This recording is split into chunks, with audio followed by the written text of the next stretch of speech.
Welcome back to Nightcast. If there is no public safety plan, there will not be a state fair. Those are the words of Ramsey County Sheriff Bob Fletcher. Last week on Nightcast, we reported that the current state fair police chief is resigning, and the fair would be partnering with an outside agency to patrol the fairgrounds. But multiple agencies have declined to take on those duties. Jay Coles reports on some confusion in negotiations and what it would take for Ramsey County to take on the job. Without law enforcement at the fair, there is no fair.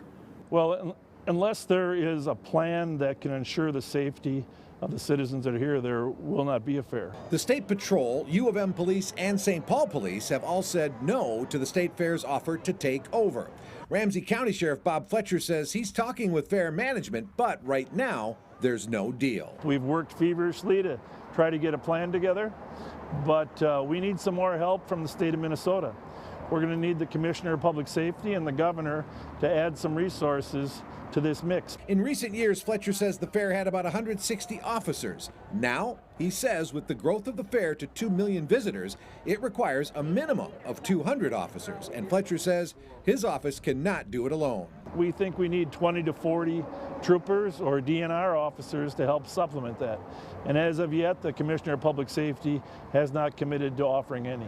State Public Safety Commissioner John Harrington declined an interview request, but in a statement he says in part he believes the sheriff's office and the fair made a deal already, adding, quote, an agreement between the state fair and the Ramsey County Sheriff's Office would not need DPS approval.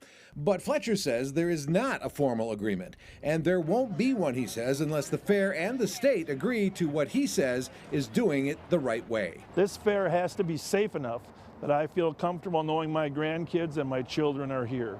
And we owe that to everybody that walks in these gates. And we can't do that unless we have the adequate number of police officers. The last weekend of the 2019 State Fair saw a fight erupt just outside the entrance of the fair on Snelling Avenue with a woman run over by a car and gunshots fired. And these police dispatches show multiple fights inside the fair that same night and a gun recovered. Kearns and Underwood. We have a man down, 20 people fighting. Medics are responding. The east end, the lower grandstand, you're going to be looking for 2 black males, one of which had a hand black in color. Gun recovered, one in custody. Copy. Gun recovered, one in custody. Some things have changed in terms of the number of violent acts that we've seen committed everywhere. There's no reason to assume that they're not going to increase in the fair proximity as well.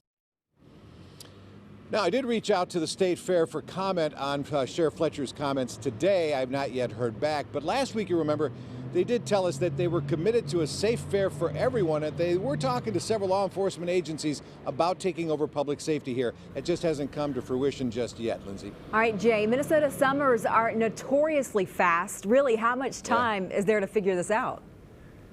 Well, Sheriff Fletcher tells me that the deadline for him really is June 15th because that weekend, starting the 18th of June, there's a big event here. The Back to the 50s Auto Show draws thousands of people. So he said if it's a mid-June deadline for that big event, that's fine. And he said it also gives them enough time to prepare for the state fair as well.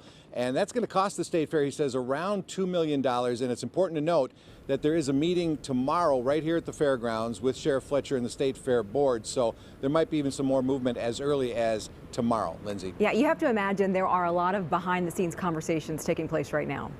It's a big deal. Yes, there are. And it comes down to Sheriff Fletcher saying he still needs the support from the state. That's right. Jay Coles reporting outside the fairgrounds. Yeah.